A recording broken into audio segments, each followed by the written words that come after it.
Assalamualaikum warahmatullahi wabarakatuh. Perkenalkan, saya Tasya Diana Putri. Pada video ini, saya akan mendemonstrasikan aplikasi web yang saya kembangkan sebagai implementasi dari penelitian tugas akhir yang berjudul Perbandingan Metode Naive Bayes dan Support Vector Machine untuk Analisis Sentimen Komentar YouTube pada podcast Keluarga Artis. Aplikasi ini dirancang untuk membantu pengguna melakukan analisis sentimen terhadap komentar YouTube secara otomatis menggunakan dua metode klasifikasi, yaitu Naive Bayes dan Support Vector Machine. Selain melakukan prediksi sentimen, aplikasi ini juga menyediakan visualisasi hasil analisis, penyimpanan riwayat analisis, serta pembuatan laporan dalam format PDF. Saat pertama kali membuka aplikasi, pengguna akan diarahkan ke halaman login. Bagi pengguna yang belum memiliki akun, tersedia menu register untuk membuat akun baru dengan memasukkan username dan password. Di sini kita akan membuat akun baru.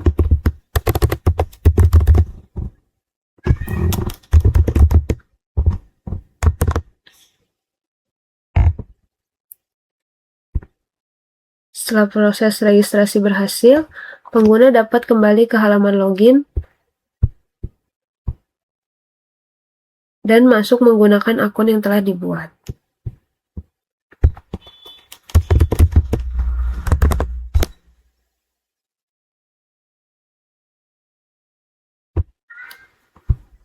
Setelah berhasil login, pengguna akan masuk ke halaman dashboard.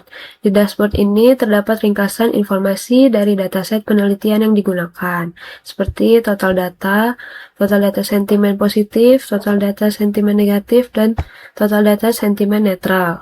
Di sini juga ada contoh dataset bersih beserta labelnya.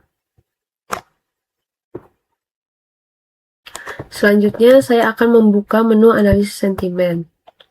Pada menu ini, pengguna cukup memasukkan komentar atau teks yang ingin dianalisis ke dalam kotak input yang telah disediakan. Sebagai contoh, saya akan memasukkan sebuah komentar.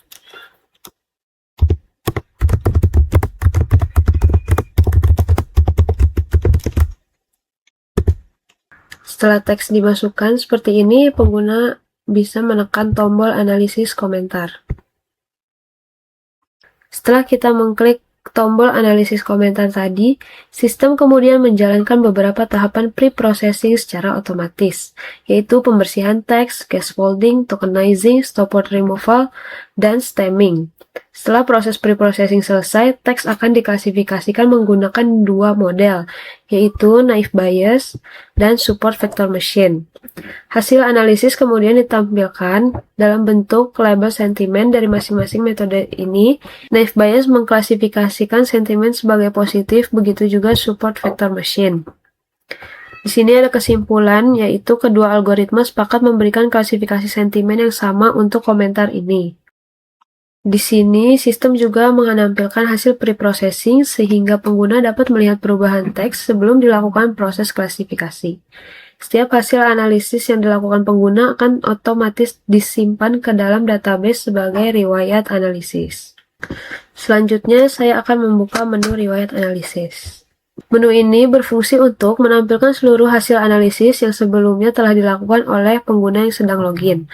Data yang ditampilkan meliputi teks asli, teks bersih, hasil klasifikasi menggunakan metode Naive Bayes, hasil klasifikasi menggunakan metode SVM, dan juga waktunya.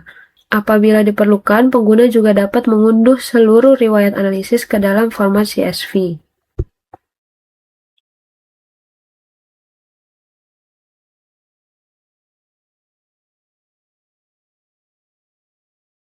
Selanjutnya ada menu evaluasi model. Menu ini digunakan untuk menampilkan hasil evaluasi dari kedua metode klasifikasi yang digunakan dalam penelitian, yaitu Naive Bayes dan Support Vector Machine. Tujuannya adalah untuk mengetahui seberapa baik masing-masing model dalam mengklasifikasikan sentimen pada komentar YouTube. Pada halaman ini ditampilkan beberapa metrik evaluasi yang dihasilkan setelah proses pelatihan dan pengujian model. Informasi tersebut meliputi nilai akurasi, precision, recall, dan F1 score yang disajikan dalam bentuk classification report, serta confusion matrix untuk memperlihatkan hasil prediksi setiap model terhadap data uji. Melalui hasil evaluasi ini, pengguna dapat melihat dan membandingkan performa kedua metode secara lebih jelas. Semakin baik nilai metrik yang diperoleh, maka semakin baik pula kemampuan model dalam melakukan klasifikasi sentimen. Di sini juga ada kesimpulan performa terhadap dua metode yang digunakan. Berdasarkan metrik pengujian, support vector machine menunjukkan performa yang lebih unggul dengan tingkat akurasi 70,14% dibandingkan dengan naive Bayes 66,32%. Berikutnya, di sini saya akan membuka menu visualisasi. Menu ini digunakan untuk menyajikan hasil analisis dalam bentuk visual sehingga lebih mudah dipahami. Visualisasi pertama adalah diagram lingkaran yang memperlihatkan proporsi masing-masing kategori sentimen. Selanjutnya ada grafik distribusi sentimen yang menunjukkan jumlah data dengan kategori positif, negatif, dan netral. Selain itu, aplikasi juga menyediakan word cloud yang menampilkan kata-kata yang paling sering muncul pada data berdasarkan hasil pre-processing. Semakin besar ukuran kata pada word cloud, semakin tinggi frekuensi kemunculannya dalam dataset. Visualisasi ini membantu pengguna memahami pola sentimen secara lebih cepat tanpa harus membaca seluruh data secara manual. Selanjutnya ada menu cetak laporan. Melalui menu ini, pengguna dapat menghasilkan beberapa jenis laporan secara otomatis dalam format PDF. Prosesnya cukup sederhana, yaitu memilih jenis laporan yang diinginkan, kemudian mengklik tombol siapkan dokumen. Setelah proses selesai dan muncul notifikasi bahwa dokumen berhasil disiapkan, pengguna dapat mengunduh laporan melalui tombol unduh file PDF. Saya akan mendemonstrasikan seluruh jenis laporan yang tersedia pada aplikasi ini. Pertama, saya akan memilih laporan ringkasan data hasil penelitian. Lalu saya akan klik siapkan dokumen. Setelah dokumen berhasil disiapkan, saya mengunduh file PDF untuk melihat hasil laporannya.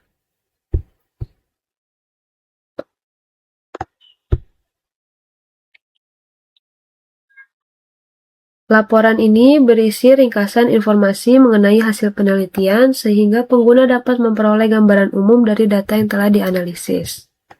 Di sini juga ada tanggal cetaknya. Selanjutnya, saya akan memilih laporan evaluasi performa model.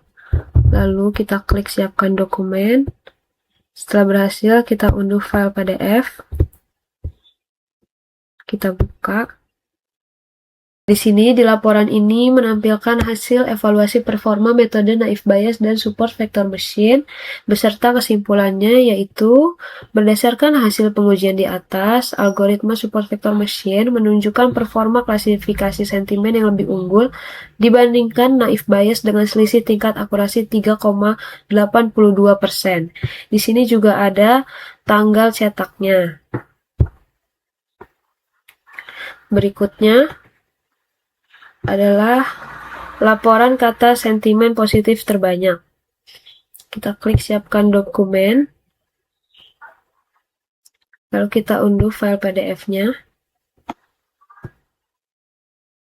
Setelah file berhasil diunduh, di sini ditampilkan visualisasi word cloud yang memperlihatkan kata-kata positif yang paling sering muncul pada data.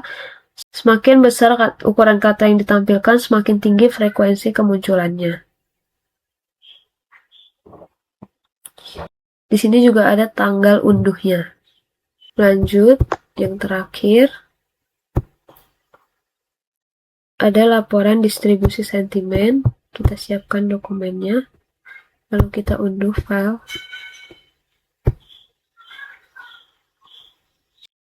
Laporan ini berisi grafik distribusi sentimen positif, negatif, dan netral, sehingga persebaran hasil klasifikasi dapat dipahami dengan mudah. Di sini juga ada tanggal cetaknya. Jadi, melalui menu ini, pengguna dapat memperoleh berbagai jenis laporan secara cepat dan praktis tanpa perlu menyusun dokumentasi secara manual. Seluruh laporan telah disajikan dalam format PDF sehingga siap disimpan, dicetak, maupun digunakan sebagai dokumentasi hasil penelitian. Secara umum, alur kerja aplikasi dimulai ketika pengguna memasukkan komentar. Komentar tersebut kemudian terlebih dahulu melalui proses preprocessing agar data menjadi lebih bersih dan siap diproses oleh model machine learning. Selanjutnya, data diubah menjadi representasi numerik menggunakan metode TF-IDF sehingga dapat dipahami oleh algoritma klasifikasi. Setelah itu, model naive Bayes dan support vector machine melakukan proses prediksi secara independen. Hasil klasifikasi dari kedua metode kemudian ditampilkan kepada pengguna sehingga dapat dibandingkan secara langsung. Seluruh hasil analisis juga disimpan ke dalam database dan dapat ditampilkan kembali melalui menu riwayat analisis. Demikian demonstrasi aplikasi analisis sentimen berbasis web yang telah saya kembangkan. Melalui aplikasi ini, proses analisis sentimen terhadap komentar YouTube dapat dilakukan secara lebih cepat, praktis, dan sistematis. Terima kasih atas perhatian telah diberikan, lebih dan kurangnya mohon dimaafkan. Wassalamualaikum warahmatullahi wabarakatuh.